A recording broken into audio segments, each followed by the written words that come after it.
Simple simplification है, मगर ये भी कभी कभी गले आ जाती है। आखिर कैसे? देखो 169 है, ये किसका रूट होता है भाई? 13 का होता है, ठीक है।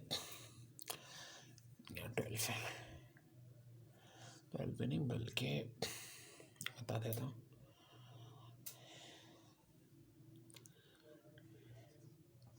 यहाँ था 311 13 का, तो यहाँ से तो आ जाएगा 13। अब ये 13 किस में ऐड अप हो जाएगा? 311 में। 311 और 13 को जब प्लस करोगे तो 324 आ जाएगा। अब 324 किसका रूट होता है? 18 का। 18 3951 में प्लस करोगे तो 3969। अब देखो ऑप्शन ये दिए हैं 63, 64, 66, 65, 69। थोड़ा दिमाग यूज़ करो यार। देखो यहाँ एंड में 5 है, 5 का स्क्वायर 25 होता है, यूनिट डिजिट 5, ये नहीं हो सकता। यूनिट डिजिट 4 है, 4 का स्क्वायर होता है 16, एंड में 6, ये भी नहीं हो सकता। 6 का स्क्वायर भी 36 होता है, यूनिट डिजिट 6। हाँ, 3 का स्क्वायर 9 होता है, तो यही आंसर हो जाएगा। पूछो, ट्रैप ऐसे होता है, बाहर दिख रहा है 63 plus 87 equal to 24, 91 plus 26 equal to 18, 73 plus 36 equal to 19, 96 plus 87, लेकिन हकीकत में कुछ और हो रहा है। देखो इन नंबर का सम 6 और 3 का 9, 8 और 7 का 15, 9 और 15 का सम 24, 9 और 1 का सम 10, 2 और 6 का 8, 10 और 8 18, 7 और 3 का 10, 3 और 6 का 9 19, 9 और 6 का 15 और ये 8 और 7 का 15, 15 प्लस 15 कितना होगा? 30, और यही आंसर हो जाएगा आपका। ओके मेरे भाई, अब ये सीरीज है 0, 3, 12, 30, फिर यहाँ डैश, फिर 105, 168, तो डैश में क्या आएगा? अब ये करने वाला भी बड़ा डैश होता है, किसी आम आदमी के बस की बात नहीं है, वो खुद डैश बन जाएगा। तो अब कैसे डैश में आखिर आएगा क्या? तो देखो, क्या कुछ मल्टीप्लिकेशन चल रही है? साफ दिख रहा है कि ऐसा कुछ नहीं है। क्या एडिशन चल रही है? तो वेल देखो, यहाँ फ़र्क है 3 का, यहाँ 9 का, यहाँ फ़र्क आया 18 का, 3 9 18। कोई बात समझ में नहीं आ रही। अच्छा, इन दोनों में कितने का फ़र्क है? 63 का। अभी भी बात क्लियर नहीं है। इसका अलावा हम एक और रॉ बनाएंगे। देखो, अब यहाँ देखो कितने का फ़र्क है? 6 का। यहाँ कितने का फ़र्क है? 9 का। 6 9, कुछ ये 3 के टेबल जैसी कहानी चल रही है और आगे भी 3 है। अच्छा, एक मिनट, फ़र्ज़ करो कि यहाँ मज़ीद 12 का फ़र्क होता। 12 का फ़र्क होने का मतलब क्या था कि 18 प्लस 12 यानी 30, 18 प्लस 12 30, तो यहाँ क्या होना चाहिए था? 60। अब मैं सही हूँ या गलत हूँ, मुझे कैसे पता चलेगा कि भाई ये पैटर्न आगे होना चाहिए था? यहाँ क्या होना चाहिए था? 15। 15 का मतलब 15 क्या? अब देखो ना, सीधी सादी बात है कि हमारे पास ऑलरेडी यहाँ फ़र्क आ गया था 30 का। अब 30 और 15 का मतलब है 45। अब आगे फ़र्क होना चाहिए 45 का। जी बिल्कुल है। अच्छा, अब देखो यहाँ है 18, 18 45 में प्लस करो तो कितना होता है? 63। तो अब फ़र्क होना चाहिए 168। ये मैं एक बार और समझा रहा हूँ, वीडियो भी भेज रहा हूँ, पहले एक बार समझोगे मैं क्या कह रहा हूँ, एक दफ़ा दोबारा। साले 2 train start at same time from Delhi and Rohtak and proceed towards each other at the rate of 75 and 65 km per hour respectively.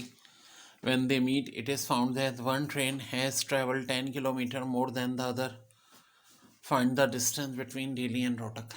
ये दो शहर हैं दिल्ली और रोहतक, इनके दरमियान का डिस्टेंस कह रहे हैं। तो कैसे पता चलेगा भाई? अब देखो, बड़ी आसान सी बात है। एक की स्पीड 75 है, एक की 65 है, और जब दोनों मीट हुई तो पता चला एक ने दूसरे से 10 किलोमीटर ज़्यादा ट्रैवलिंग की है। ठीक है भाई, ज़ाहिर स्पीड ज़्यादा है एक की, तो उसने ही ज़्यादा की होगी जिसकी स्पीड ज़्यादा है। तो दिल्ली और रोहतक के दरमियान में डिस्टेंस कैसे निकलेगा? तो देखो, बड़े कॉम्प्लिकेटेड सवाल होते हैं, इसके लिए इस तरह का फार्मूला यूज़ होगा। डी से मुराद डिस्टेंस यानी 10 किलोमीटर जो ज़्यादा लिया। S1 S2 में ज़ाहिर S1 ज़्यादा वाली स्पीड यानी कि 75, S2 कम वाली स्पीड यानी कि 65। अकॉर्डिंग टू फार्मूला, ऊपर दोनों स्पीड का सम, नीचे दोनों का डिफरेंस, और ये जो मल्टीप्लिकेशन हो रही है किससे हो रही है? इस डिस्टेंस से जो 10 किलोमीटर है। तो ज़ाहिर है 75 और 65 का सम 140, 75 और 65 का डिफरेंस 10, 10 काट दो, आंसर 1। अब देखिए बड़ा प्यारा सवाल है। Sound travel 330 metre a second if a second of thunder cloud follows the flash after 10 second the thunder cloud is at a distance of।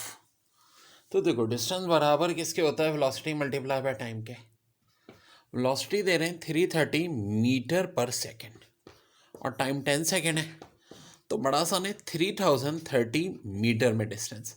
अब देखो चालाकी क्या कर सकते हैं कि एक ऑप्शन वो ये भी दे दें 3.3 किलोमीटर, तो आंसर बोथ इन भी हो जाएगा। और ये भी हो सकता है 3300 मीटर देने की जगह 3.3 किलोमीटर ही दे दें।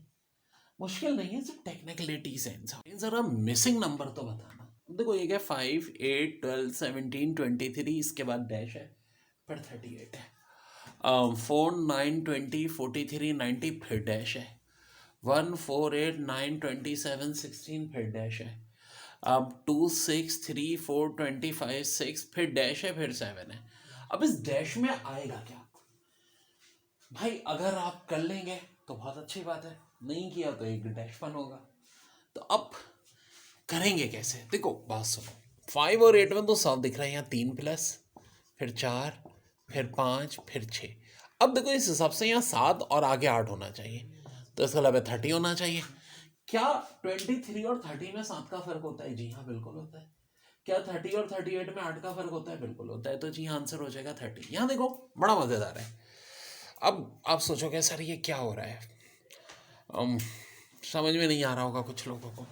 देखो सिंपल सी बात है, 4 का डबल 8, 1 प्लस किया 9, 9 का डबल कितना होता है 18, अब प्लस किया 2 तो 20, 20 का डबल होता है 40, लेकिन प्लस अब 3 कर रहे हैं, यानी डबल करके एक एक नंबर असेंडिंग हो रहा है। 43 का डबल 86 होता है, लेकिन अब प्लस 3 नहीं बल्कि 4 करेंगे।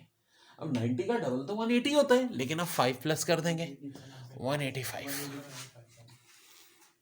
डेयर डेयर डेयर।